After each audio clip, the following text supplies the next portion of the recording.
Hello and welcome to 10 Lessons It Took Me 50 Years to Learn, where we dispense wisdom to an international audience of rising leaders. My name is Robert Hossary and I'm your host for this episode. This podcast is supported by the Professional Development Forum. PDF helps young professionals accelerate their performance in the modern workplace. On this podcast, you'll hear honest, practical advice that you can't learn from a textbook. Frankly, because it took us 50 years to learn all of this stuff. Today's guest is Dr. Floyd Ormsbee. Floyd is an assistant professor of consumer and organizational studies and the associate dean of undergraduate programs and operations at the Clarkson University's David D. Ray School of Business. And he also is the owner of GenFX Training. Floyd also teaches undergrad, postgrad, and executive graduate courses in organizational behavior, negotiations, organizational policy, strategy, strategic planning, leading organizational change, relationship management, and change leadership. And if that's not enough for you, he also leads students in educational trips to Australia and Thailand, which, by the way, is where I met him. Floyd, welcome to the show and thank you for speaking with us today. Thank you. Thank you very much. Nice to see you. And you, my friend, that's a huge background that you have there. I'm glad you made time to come on this podcast and talk to us. Always. I think it's important to make sure that those of us that have seasoned ourselves over, some periods of time, not, necessarily 50 years, but to share that. I mean, it took a long time to learn this stuff. And if somebody else can get benefit from it, I think it's really incumbent on leaders to share that information with the younger people.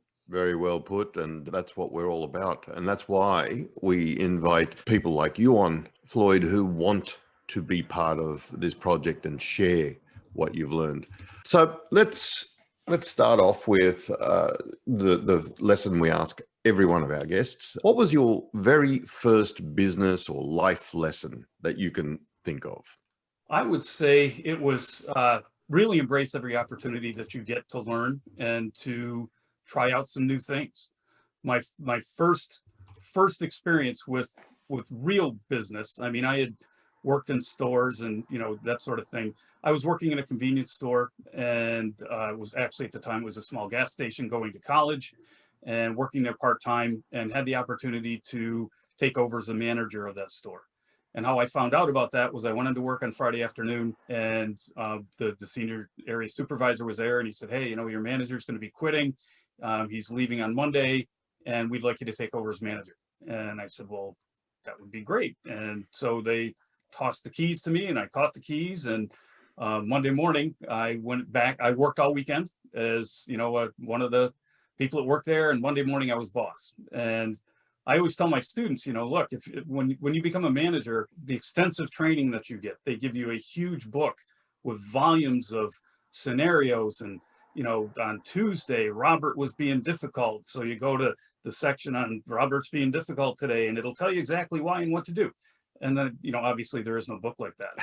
And that was a great way to learn. And it was nice to transition from being one of, a coworker to then being the manager, because I didn't feel I was the boss. There's a very, kind of a misnomer out there by many people that, when you're the boss, that you're the be all do all and people have to listen to you and that you're above everybody else. And absolutely not. And I always made sure that if I asked my employees to do something, that was something that I had already done myself. And that was my first lesson in business, was people will follow you if you're credible and if you're honest and if you're genuine.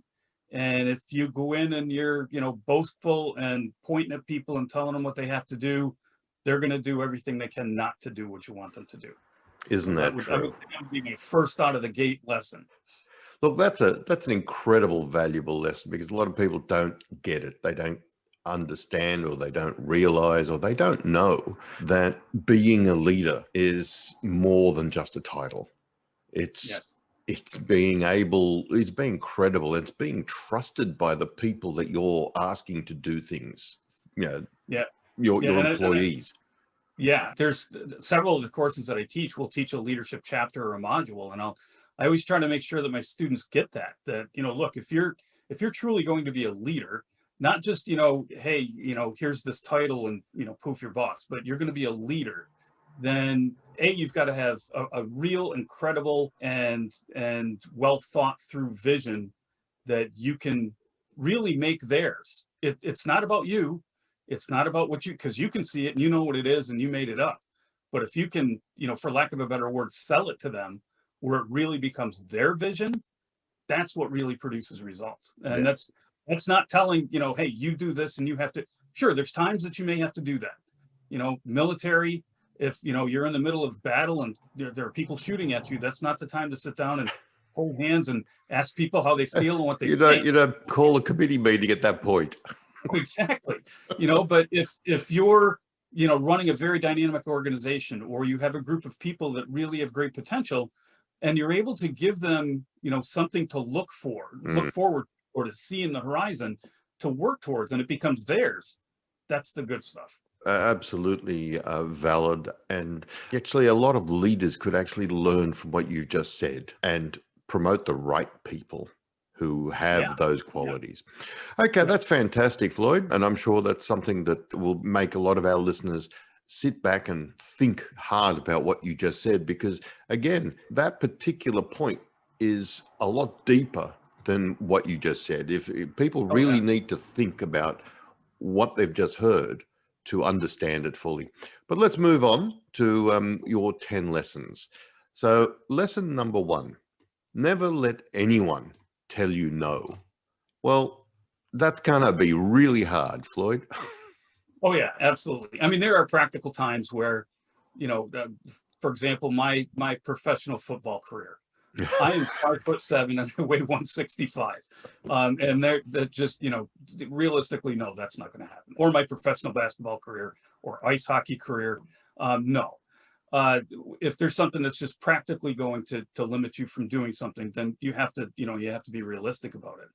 But if there's something that you want to work towards that, and it's more than just I want, it's got to be, in here, it's got to be in your heart, and it's in your heart and it, and it's part of you and you really want it. And I'm not saying to go out and break rules or not to pay attention to that. But if it's because of, this one little hurdle, you've got to go for it. And there will be people that will tell you no. There's a famous athletic shoe company, I won't mention their name, that had a shirt that I can remember about the time that I learned this lesson, that come out, and it was, a great big quote, and it said, they will tell you no and you will tell them yes. And it really fit. And if you believe in it, and you have the capacity to do it, and you have the requisite skills and knowledge and the wherewithal to go after it, don't let somebody tell you no, you can't. Just go and do it. And as you do it, they'll start to come around and they'll start to see and realize that, holy cow, this person is really doing that. Yeah.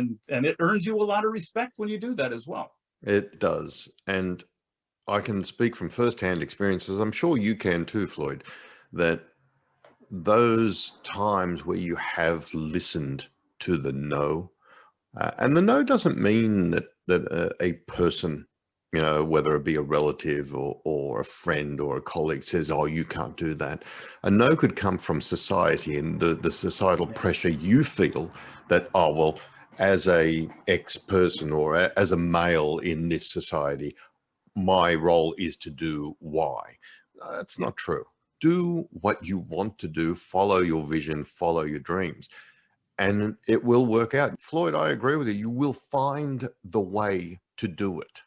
This podcast is an example. So 4 of us actually 3 of us had a vision, 2 more shared that vision. So there's 5 of us now producing this. We all work, we all have lives, but we've made the time to do this because we believe in it. And yes, society says, no, you shouldn't be doing that. You should concentrate on your work. Well, we fit it all in, because I think that's your point. If your passion is strong enough, you will find a way to make it work. Yeah. And if it's a choice that you've made, don't let somebody else make that choice for you, and don't let them fail you. You go out and do it and make it happen. It sounds easy, but it's not, because No, we are not at all all conditioned to do what society tells us to do. And Yeah. hopefully that conditioning is starting to wane a little now. Yeah. Where this came from was when I went to earn my master's degree. I was an adult learner. I'd gone back to school after 10 years of an insurance career, and I'd spent some time in the insurance industry and managed that convenience store for a while, and decided to go back for a master's degree, and was going to continue to work part-time as an insurance agent while I did. And when I met with the director of the program, who oddly enough, it was at Clarkson University where I teach now, he kind of chuckled and laughed. He goes, you're not going to be able to do that. No, he says, I don't think we're going to. He says, how old were you then? I was 32 at the time. And that's, which is young for Australians, not old for ours.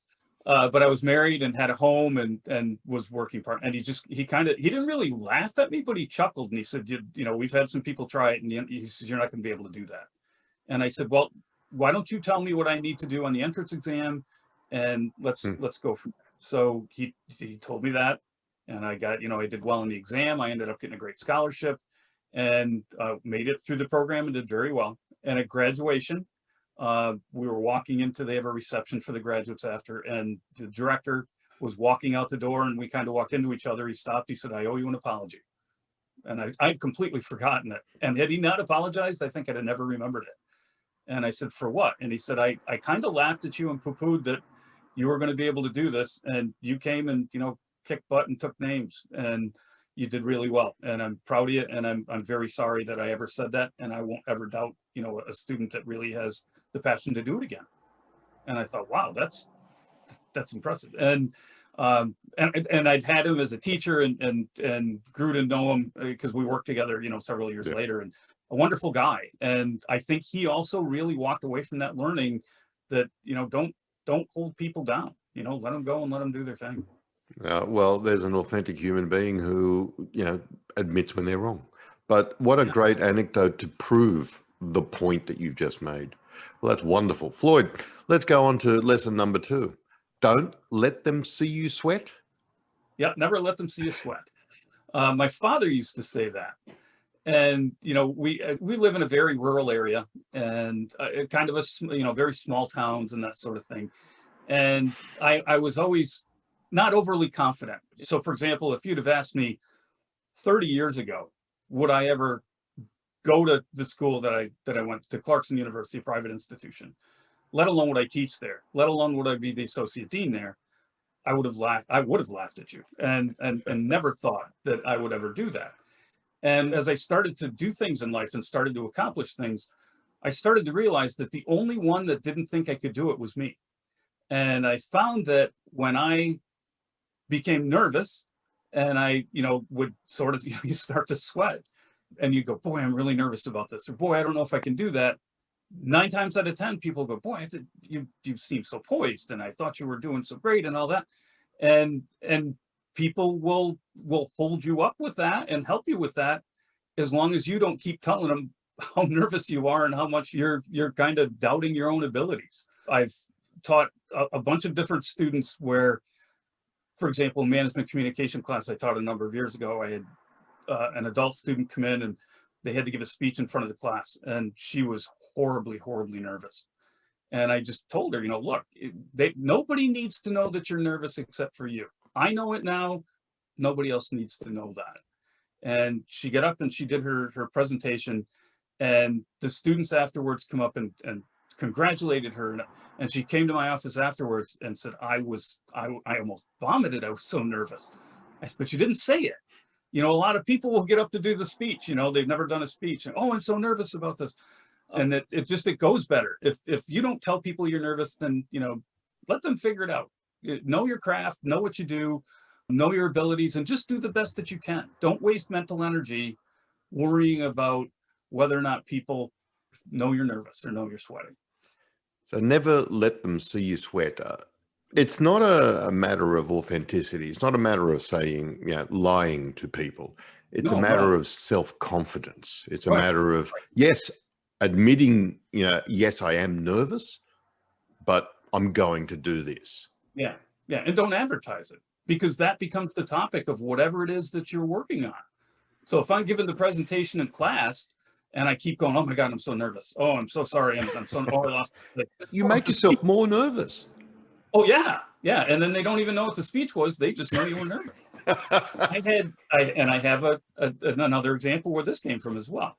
When I first started my teaching career, I had finished my bachelor's degree, had finished my master's degree, and was asked by the school that I earned my undergraduate bachelor's degree at to come back and teach a couple of classes. So I went back, and I found that I always wanted to be as prepared as I felt that my faculty were when I was there, because it was only a couple of years prior to that I was a student. And I would spend 8 to 10 hours preparing for a 2 or 3 hour class. And I would make sure if somebody asked me, boy, what's the third word in that fourth sentence in the third line on page 73, that I could answer that. And about 4 weeks into the semester, my department chair, who I'd had as a faculty member, and he was a wonderful, he passed away a couple of years ago, Professor Bakhtari. He was from Turkey, and very strong Turkish accent. And he was one of those faculty that were very loud in class, and he'd point at you if you weren't paying attention, and everybody was terrified of the man. But he was such a wonderful guy. So he calls me into his office and asks how things are going in class. And I said, well, they're going really well, but I really didn't realize how much work that, was put into preparing for classes. And he said, well, how much time are you putting in? I said, well, I'm putting in 8, 10, sometimes 12 hours, to teach a 3 hour class. And he said, well, you know this, why, and he said, why are you doing it? Kind of that. And I said, I don't ever want to get asked a question that I can't answer, because I don't want my students to think I don't know my stuff. And he said, don't you remember in class? And he recanted a time I was in his class and somebody asked him a question, and he just stood there and looked at the student. And then he looked at somebody else, and in his class, when he looked across the room, everybody would feverishly start to write notes, because if you don't look the professor in the eye, they can't see you, right? And he looked across the room and he pointed at somebody, said, answer that question.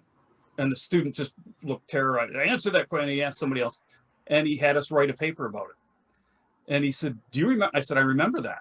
And he said, I didn't know the answer to the question. And I said, I didn't know that. He goes, I didn't let you see me sweat, did I? And I thought, my God, my father used to say that. And I never forgot that.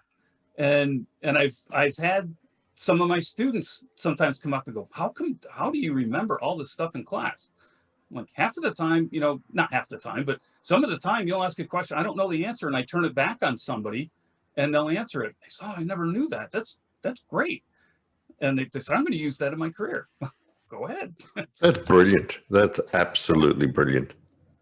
Well, I don't think we can say more about that. Let's move on to your third lesson. So lesson number 3, it's not about the message, it's about the delivery. And that goes back to the very first thing we talked about, being the leader, being the boss. Yeah, I mean, I kind of get it, but could you elaborate more on that? I mean, it is about the delivery. I get that, but I think it needs more explanation. Yeah, and this is more of I think it's more about the person than it is about the message or the delivery. And it's, to my mind, what I meant by this is it's more about putting your ego aside. Sometimes when you need to make a point with someone, you have to give a little, and you may have to, concede that maybe you're not the smartest person in the room, or maybe you have to concede that you don't have to have the last word or the win. So for example, if I'm the manager and I'm trying to explain to my employees why they have to wear a mask still, they've been vaccinated and nobody's sick, and it's not about the message of wearing them. It's about having them understand that this is something that we're doing to help everyone. And it's not about me being the boss. I'm not telling you have to do this because I'm the boss. I'm doing it because we have to protect our clients, and we have to protect you from our not protect from our clients, but from, for example, with Corona. And it's not about the message itself. And it can't be that you can always go in and just tell people you have to do this. Sometimes it's just about how you deliver the message, and sometimes that's leading by example. Sometimes that's when you are the boss and you are in the right, that you still kind of concede and let the employee make their point. Maybe they just need to be heard, and it can't just be, I got to beat this message into you. It's about, it's about something bigger. It goes back, as you said, to your first lesson, and it's more selling the vision, or not only selling the vision, but explaining why you've got a mandate or an instruction. Yeah, Explaining why the instruction is there. It's not just a matter of do it.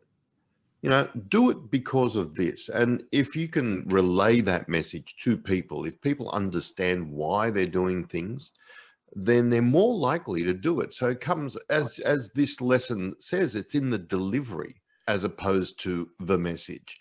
So yeah, I'm understanding that more now. yeah, it's and again, a lot of times, and I don't know the number. This would be a great study. I would be very interested to know how many people there are in managerial positions out there who have never been ever received any training on how to be a manager. Oh, I can tell you, anecdotally, I can tell you, millions. Yeah, and I've a worked lot. with all of them. I had a colleague friend of mine from years ago that said that he taught, he was a fellow faculty member. He guessed about 70% of managers in he worked for a variety of different companies. And when someone hasn't been trained, and it's not that, you get everything out of the training. You've got to come to the table with, with a few things yourself. But when people come in without any training, and they think that, oh, boss, so I have to boss people around and tell people. And I talk about that in my change management class. Look, it's one thing for me to come in and say that we have to rearrange the department machinery or rearrange the office furniture or whatever it is. And people might do it. They're certainly not going to understand why, and they're not going to appreciate it or embrace it. But if we sit down and explain exactly what we're doing and why we're doing it, and sure, sometimes there's proprietary information you can't give, but if you can give people a reason why they should do something, they're a lot more apt to do it than just do this because I told you that. Absolutely, because you're bringing them along on the journey. Yeah. And micromanaging is never the way. And I know that's not this point, but it's just telling people what to do is the worst form of management. Yeah, talk at and talk with are two very different things. Extremely well put. Talk at and talk with are two different things. Maybe that should be another lesson, Floyd, because that's brilliant. That one just popped off my top of my head. Well, there you are. See, that's why you're on this podcast, Floyd. All right, lesson number 4. Yes. Disagree, but learn from each other. Now, Floyd, while I see the value in this lesson, and I know I'm talking to an American, it's a little ironic coming from your country. Actually, it's all over the world now, but disagree and learn from each other. That is more utopian thinking, isn't it? Because is that a possibility?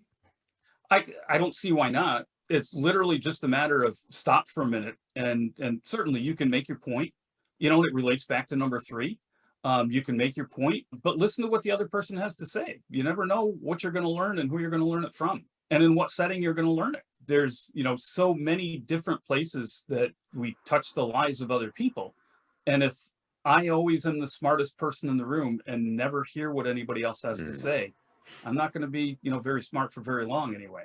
In lessons from, leadership, in leadership classes, I'll always tell my students, the best source of information for a leader is the people that are following that leader, because if they don't listen to them, they're not going to be in a leadership position for very long. And, and again, there are times when, you have to be a bit more authoritarian. Again, if you're in a battle situation or it's a production situation and you absolutely have to follow quality standards, then no, I don't want you to play with the settings on the machine, but maybe there's a good reason that we should change it. Don't go ahead and do it, but let's talk about it and let me hear what you have to say. I might not be able to help you with it, but I should at least hear you out. And then there's this, I don't know if it's a country song but it's always be humble and kind. And, the song talks about the idea of just doing the little things to be more human with each other. And whether it's in a leadership situation, a management situation, it doesn't cost you anything to be a decent person and to talk kindly. You can disagree with somebody and be very kind with them and have, a very strong disagreement and not say anything bad about that person or to them. But you can still have very differing opinions and still walk away and learn from each other. At least in my experience. Yeah, look, I'm not going to disagree with anything you said. I actually try and live with that philosophy. But I find that a lot of people don't understand that it does cost nothing to be nice to people. They bring into the equation their own ego and say, well, I will lose. You will lose nothing, people. Yeah. It costs If anything, you nothing. gain respect. If you can be a decent human being, people respect you a lot more than, if you can come up with the best insult. Well, hang on. Coming up with the best insult is not too bad either. But No, that's helpful. Don't get me wrong, but to your point, though, and I will challenge our listeners to this. Think of all the good people or people you have good memories of, and think about how they treated you. And I can guarantee you that's why you've got good memories of them. yeah. Yeah, I mean, who wants to remember, if you think elementary school, the person that hit you across the hand with a ruler, or was always mean, or always hollering, or that sort of thing. Yeah, I remember her, Miss Rita. I remember her. Oh yeah, you don't forget them, but you don't necessarily have good memories of them. But not at all. Not at all. Okay, so let's move on to lesson number 5. Now, Floyd, this is a little doomsday-ish. Tomorrow is not guaranteed. Yep. So don't procrastinate. As you know, I recently had a health scare and some surgery I didn't expect, and thankfully it was something that was proactive, and I had about a week to prepare for this, between finding out I had to have the surgery and having to have the surgery. And in that time, I started to go through all the things that I had thought, well, one of these days I'm going to do this. And I realized that, the nature of the surgery I was having, there was a chance that I was not going to get a chance to do those things. And that was, right in the time when I thought about this lesson in life. On top of that, you may recall the coronavirus from last year. And, there are things that, again, we always think and expect that we can, I can always do that. Or, boy, we can always go there, or we can always go there. And as you mentioned, I bring students to Australia. I was in Australia, as you know, when Corona hit last year. And I almost was still in Australia after Corona hit last year. We got the last flight to Canada and all of that. But we went at the very beginning of that. And what was interesting was, even with the amount of stress and anxiety that we had, there was myself and another faculty member and 15 graduate students.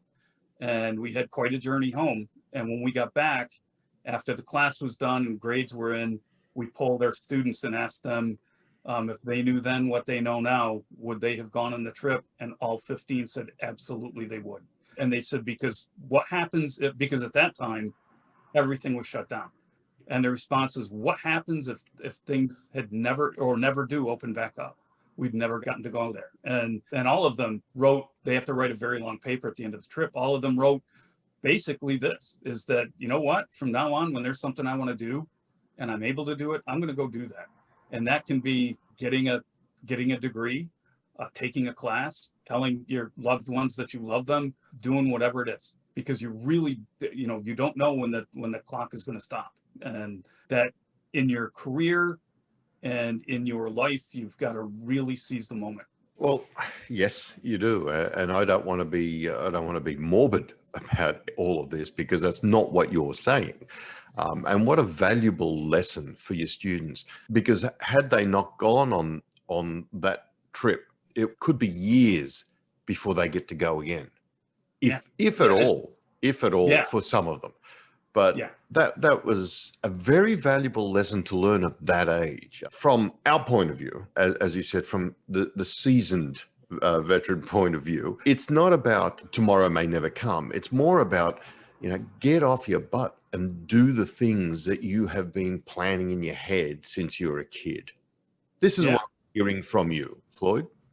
Oh yeah, absolutely. And it's a matter of, if you don't, not that like you said, it's not doomsday. It's not that, the world's ending tomorrow or that your life is ending tomorrow. But, 20 years from now, when you and I are in our 70s and we're not physically able to go do things, or who knows what the world's going to look like in 20 What a years. great point. We're not physically able. And that's brilliant. And that was, with what I recently experienced, there were a lot of unknowns. And those were the things that were going through my mind, was that, what, I'd always said I was going to do this, or I always said I was going to go and do that.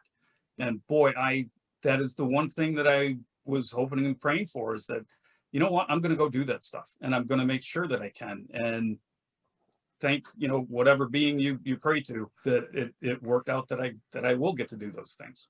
I'm very grateful to have you on. I'm very grateful that you're still well, and I hope you always will be. Let's move on to your next lesson, Floyd, Yep. which is really interesting. This is lesson number 6, I think. Yeah. If it were easy, everyone would do it. Well, would they? Well, yes and no. I think we're starting to learn that no, not necessarily. But where this comes from is I have many students that will not really, I mean, the students at Clarkson are great students, don't get me wrong, but they'll sometimes complain that, oh, well, it's 4 years and I have to, go to class 3 days a week or 2 days a week. And, why do we have to, and can I do this? And, my response is, you know what, when you graduate, you're going to be asking a company to pay you a lot of money.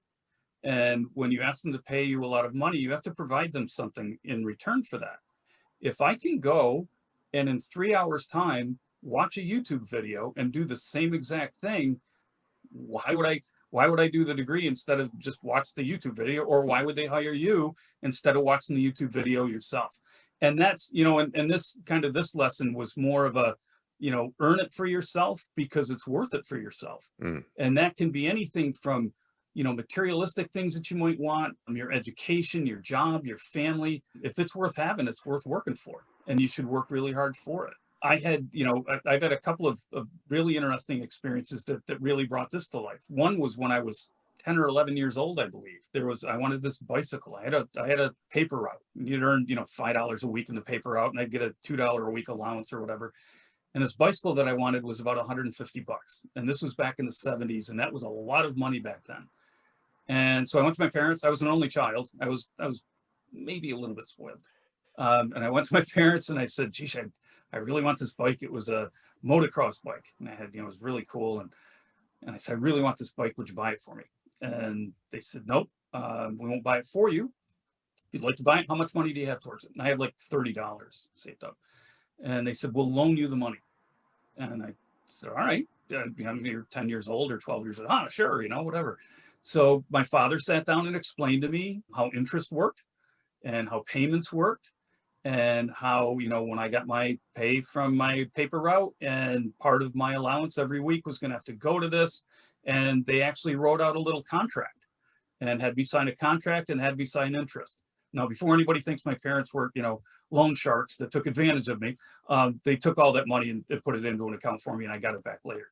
But they made me pay every penny back that I borrowed from them. And I worked very hard to do that. And what I found was my motocross bike, every time I would go and ride it through the mud or through a swamp, when I got it home, it would get washed and waxed and it never sat outside. And it went into my bedroom at night and constantly being polished and armor-alled. And that was like the crown jewel possession of my life. And it was because I worked for it. And I can remember that bike meant the world to me. I'd had a lot of other bikes that I really didn't pay that much attention to, but I really worked hard for that. And it was a really nice bike and I really appreciated it. Later in life, fast forward 6 or 8 years, it was time for me to go to college. And I did, pretty well in high school. And we used to have a scholarship here in New York State. It was called a Regent Scholarship. And it would pay for your tuition for the year at a state school. At that time, it was like $750. And I got that scholarship and I went to school and really didn't appreciate it. I had a lot of fun. My friends and I had loads of fun. Did well in my classes, but didn't go to class very much. So if I took an exam, I'd get in the 90s. I just wouldn't go to class. And after a couple of semesters, I got suspended. I got thrown out for my grades. And I can remember being really angry at myself because I lost the scholarship and got thrown out of school. And when I decided to go back and finish my degrees, it's a couple of years later. I had been married in the meantime and had a very, young life starting. And when I went back, I had to pay for it myself. And when I went back and I paid for it myself, not only did I have, some threats from my family that you better do well, but as a matter of having, my own nickel in it, I made the dean's list every semester that I went back to school after that.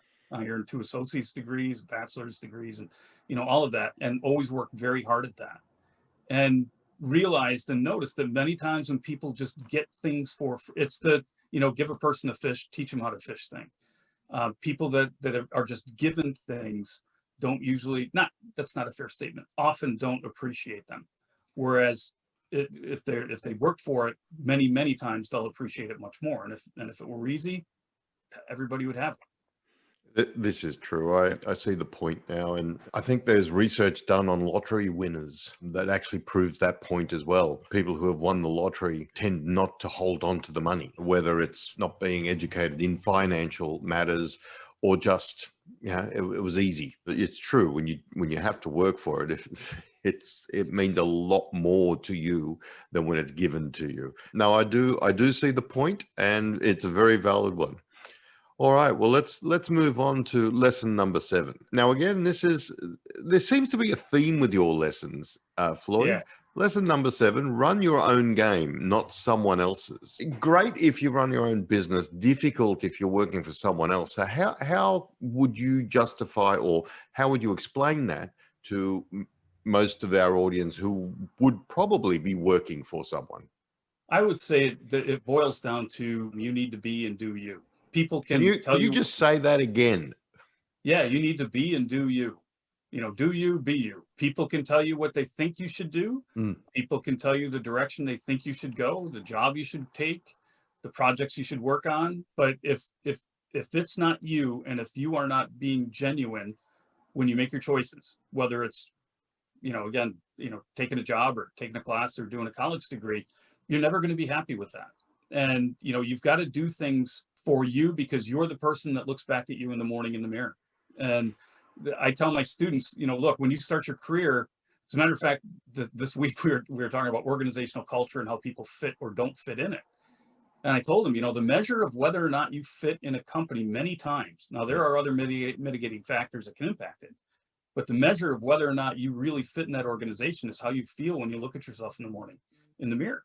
No, not that your hair's messed up or that sort of thing, but if you're looking at yourself in the morning and it's Tuesday morning and you're going, oh my God, I can't believe it's Friday.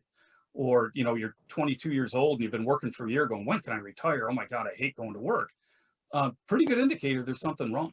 Yeah. And I've had students I had a student a few years ago that had an offer from an oil company, and it was a 6-figure starting salary with her bachelor's degree. And then she had an offer from a startup company, and it was about half of the salary. And she came in and we talked for probably, I knew I'd had her sister in class, I had her in class, I knew her parents, her father's an alum. And we talked, I'll bet you, for 3 hours. And she ended up taking the startup company offer that was half. And at graduation, her father kind of goes, you're the one that talked her out of the. And I said, no, I talked with her. And what it was she said, yeah, my parents want me to do that, but I'm going to be a number. I'm going to be pigeonholed. And at the startup, I get to do all these different things. And they told her, you might have to change the toilet roll. You might have to pick sticks up if there's a storm and there's sticks on the sidewalk, because we don't have a maintenance department. And she thought, well, that is great. And her father was really, he understood it. He would have liked to have seen her obviously earn more money, but of course. And this is basically what I told her is, look, it's not your father going to work. And I'm not double questioning your parents at all, but you're the one that in the morning has to get up and go to the work. And you're the one that when you go to work, have to be satisfied and engaged in that job. And if you're doing it for somebody else, you're never going to be that. I have had personal experience on that with my children. And as a parent, number one, I would say, do what makes you happy. Mental health is incredibly important, and working for people who challenge that mental health every day by either micromanaging or yelling or playing office politics or what have you is draining. You're right. You're running their race. You're not running your race. I edit all of our podcasts. I'm not sure whether we had or we're having, but one of our guests, one of the lessons in one of our podcasts is Dad was right. And I mentioned that because my father once said to me, we had a family business. And while I worked there for a very brief time and helped him out, it wasn't for me. And being the youngest of three, the other two weren't in the family business. I was the last one, and I didn't want to disappoint my dad. And when I told him, Dad just looked at me and said, "You don't like it? Don't do it." And I think that is exactly what you're saying. Run Yeah. your own Yeah. race. You know, don't run someone else's. I like that lesson because it hits close to home for me. Yeah, and I mean it resonates in so many different ways, whether it be, what a spouse wants you. I mean, yes, you need to maintain harmony at home. Happy wife is a happy life. Exactly. Don't forget that, Floyd. Parents, the spouse, the boss, the friends, whatever it is. If you're not comfortable with it, you can't you can't live their life. They have to No. live their life to live yours. And how do we know that, listeners? How does, Dr. Floyd Ormsbee know that? How do I know that? Because we tried living someone else's life. We tried Yeah. making other people happy, and we were miserable. Yeah, absolutely. Absolutely. And And when you make those changes, a lot of times there are a lot of people that are very miserable because you're making those changes. yeah, But in the but end, that's it. I was just about to say, but in the long run, everyone's going to yeah, be happy because you're happy.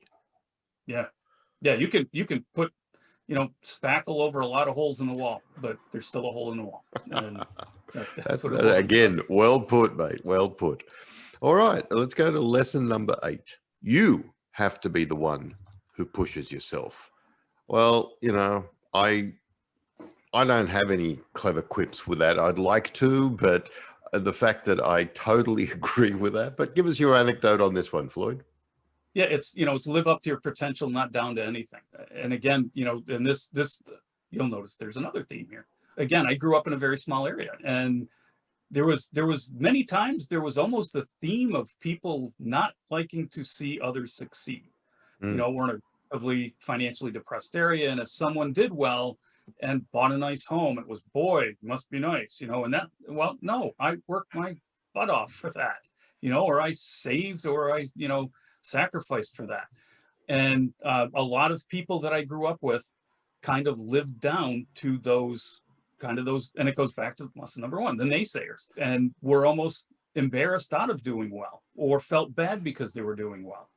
And you've got to aim high, and you've got to push yourself. Nobody else will push you to do well. At the end of the day, nobody else is going to be up in the middle of the night working on your paper, or preparing for the speech for your boss, or preparing the project. It's got to be you. It's got to go back to the passion and what's in there. And you've got to have it, it's got to be heart. And if it's not heart, and you're not pushing yourself to really achieve all you can, you're not gonna go as far as you could. And you're cheating yourself and the rest of the world out of what you have to offer the world. Look, it is true, but self-motivation is a very, very unique and difficult skill to learn. I think it would start by not paying attention to anyone else when it comes to your motivation. Of course, Yeah. you pay attention to the world around you. Of course, you pay attention to your family and friends and your mentors, etc. But they're not going to get you out of bed in the morning. They're not going to make you exercise. They're not going to make you finish your papers. They're not going to make you do that presentation, close that deal.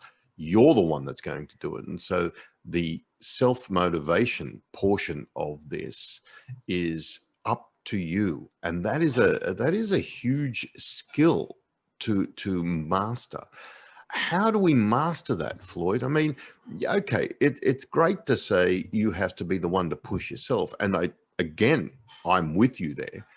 But for me, it took me close to 45, 49 years to learn how to push myself. So for our listeners, how do we teach them how to push themselves? What is your advice to them?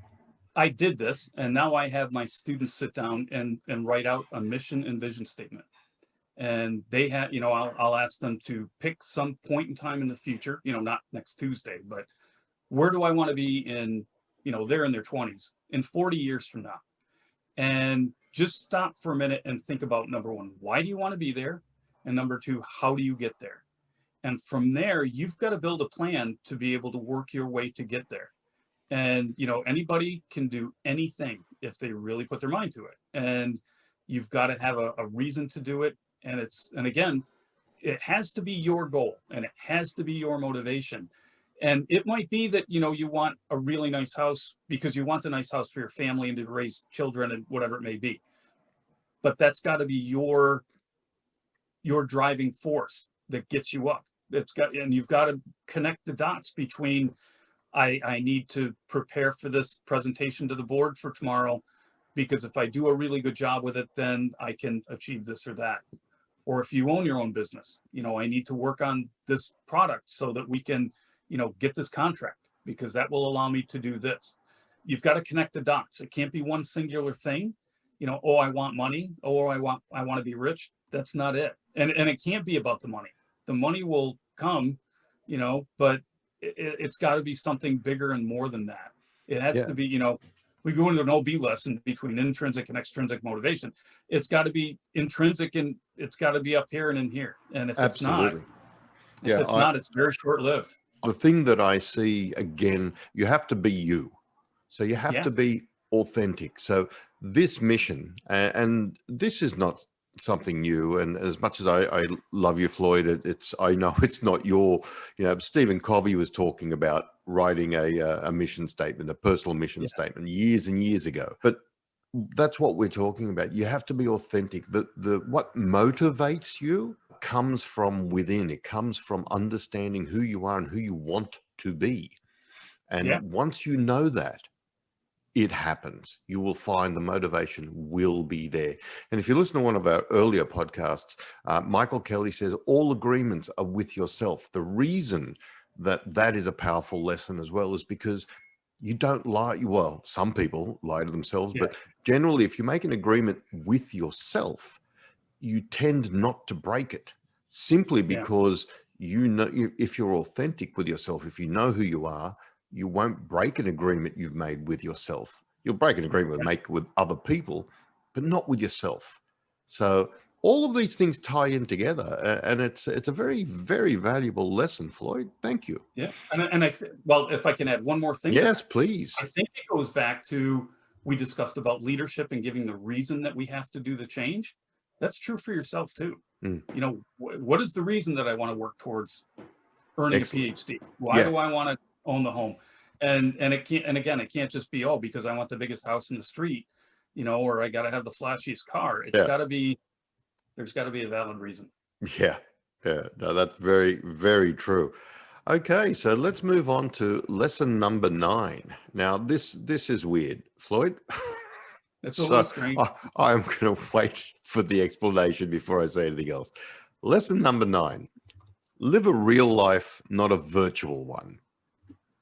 Yeah, we're in a world with a lot of technology now, especially with the recent coronavirus and everything else that's happened with the pandemic. And it's very easy to get sucked into a digital life. Not that it's not helpful, not that we can't go and see really cool things around the world, but it's important to just go and have human interaction and human contact.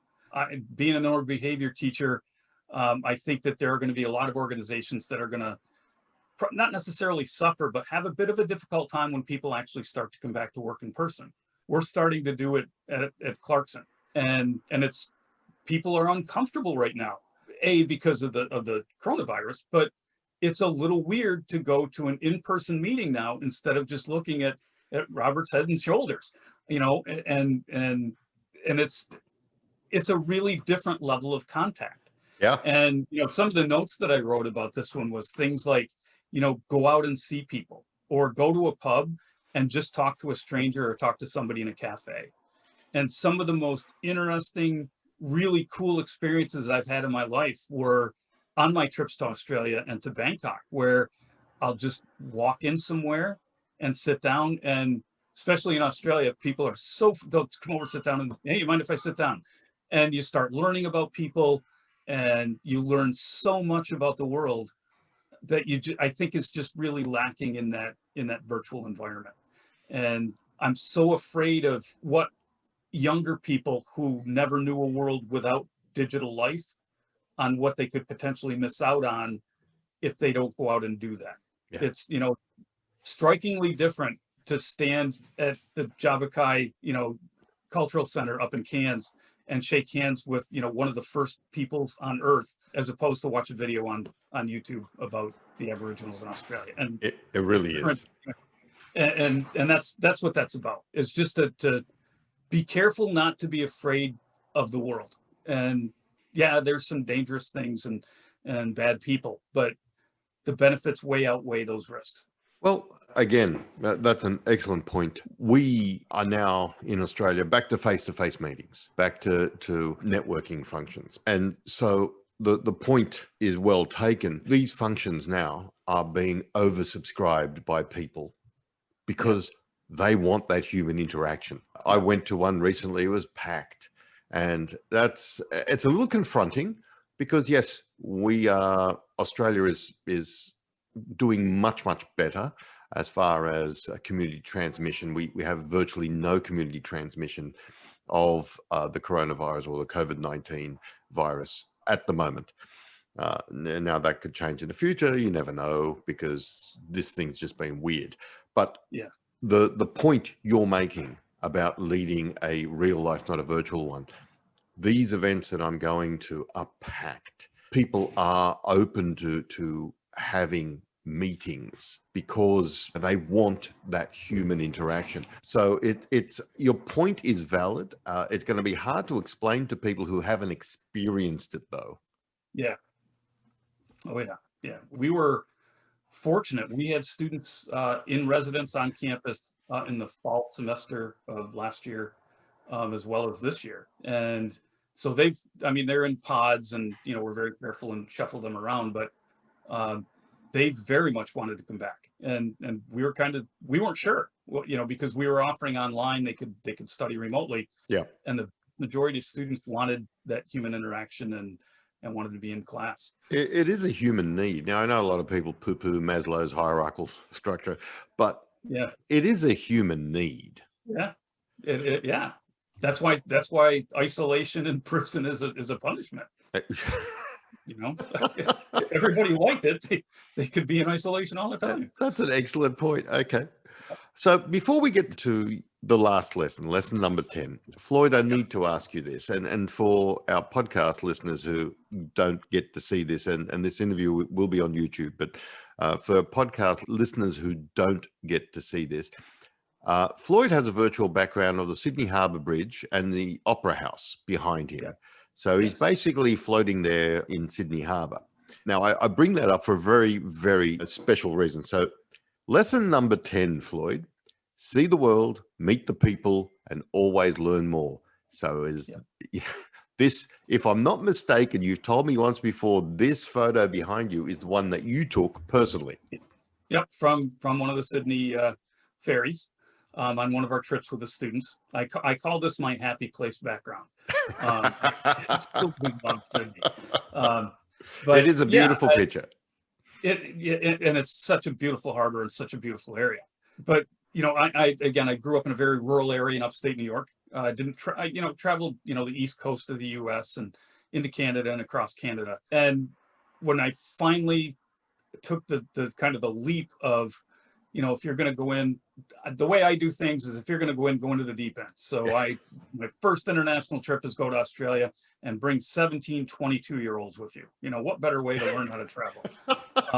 So we went, and to watch it, first of all, I was probably just as wide-eyed as the students were.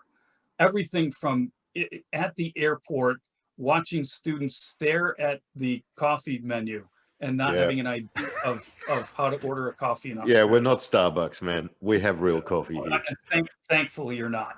And from that to, seeing the Harbor Bridge and seeing the Opera House and all of the traveling and passing through different parts of the world, it has fundamentally changed me as a person. I can tell you that. I approach my life at home. I approach my job very differently. I approach my interaction with other people very differently now. And I have a lot of friends who've never traveled. Most of them want to travel now after living vicariously through me. My wife and I do like a Facebook page for the trip. And we have, a couple of hundred parents of students that follow us and students that follow us and that sort of thing. And it's something that if you can get out to see the world, by all means, please do. I have had I've been to Australia 15 times. So I've had somewhere in the neighborhood of 230 or 40 students that I've brought to Australia with me. I have had one of those students that ever come back and said they didn't want to travel anymore. And he was a kid that grew up literally 10 miles down the road, a farm kid, grew up in the farm, and just, he said it was really cool, great time, beautiful city, no interest in going back to a city. I'm going back and, working on the farm. Other than Fair that, enough. yeah, and that's perfectly fine. Every single other one of those students wrote in their paper that that trip was a life-changing event for them, and that they literally changed the direction and orientation of their life based on now wanting to include travel, to include the jobs they look for, Yeah. the nature of the jobs, all of that. And again, in terms of really appreciating and loving humanity, we take graduate students up to Bangkok and then down to Sydney for a week on the second trip that we do. And I had one experience. I think I've talked to you about this before. It was the second or third time that I went to Bangkok, and I didn't know if I was going to get to go back. And of course, the Thai people are so friendly and so kind, and live on so little. And we were going back to our hotel, and it was our last night, and I had some Thai baht left, and I was going to buy my stepdaughter some teak cooking utensils and cooking chopsticks. And I stopped, and there was this little old gentleman that had his wares set up, and I bought some things, and it maybe come to $5 US. And I had probably another $3 or $4 worth of Thai baht left. So I gave him the money for the items that I was buying, and I gave him the tip of the other Thai baht. And he looked at me and he said, no, it's only this. And I said, no, that's for your family. And he got on his knees and took my hands and just kept thanking me for caring enough about him to do that. And then said, I want to give you something for your family, and gave me probably $10 more worth of stuff. I'm like, well, that defeated that purpose, but I tried, and that stuck with me so much as being a defining moment of how I view humanity and view, like I said, the people I work with, the students, my everything. And I really would hope that, young and rising leaders, that when you get into a position where you can go and see the world, do it and meet the people and just learn all you can about, don't just go there. Don't go to Australia just for the really good beer. Go there to learn about the culture. Go to Thailand, not just for the really great food, but to meet the people, and go to the elephant sanctuary, or come to the US. And I don't know why you'd want to come to the US, but come to the US and, see things and just learn everything that you can about the world you're in, because you're going to be here for a long time and you're going to impact it. And there's a lot that world has to offer you, if you know where to look for it and know what you're looking for. No, Floyd, you are absolutely correct. The five of us who are part of this podcast, none of us were born in Australia, by the way. Well, the four of us that live here were not born here. I have worked on 3 continents, lived on 3 continents. I've worked in 4 countries. Seba has lived on 3 continents and worked in about 4 or 5 countries. Duff came over to Australia from the US. He's now in Brazil. So, we are international, and that we can attest to what you just said, as far as the fact that all these cultural differences help and guide you. They help remove the barriers, and they help remove the bigotry. And the more places you go, the more barriers come down, the more bigotry is and the more removed. you learn about yourself too. You learn a lot about yourself in those places. Oh, yes, you do. Yeah. Yes, you do. That's a wonderful lesson, Floyd. And you know what? I've always been grateful that you came here. I've always been grateful that you contacted the chamber when you came to Australia, and that I had the opportunity to meet several of your undergrad and postgrad student classes and talk to them and give them Australian anecdotes that they can take away with them. So, having said all of that, and with everything that we've learned today, and everything you've learned over your time, we ask our guests one final question, and that is, Dr. Floyd Ormsbee, what have you unlearned in the last 50 years? That is, what lesson would you have held on vehemently, or thoughts that you had about a particular topic that you said, yes, this is the way it is, but through experience and through time, you've come to change your mind on that? I think it would be to be very careful to make assumptions about things, whether that be a level of work that's required to do something. Let me explain what I'm trying to say, because this may not come out clear. When I did my PhD, when I completed my PhD at Carleton University up in Ottawa, Ontario, the dissertation process was extremely daunting for me. I was a first generation college student.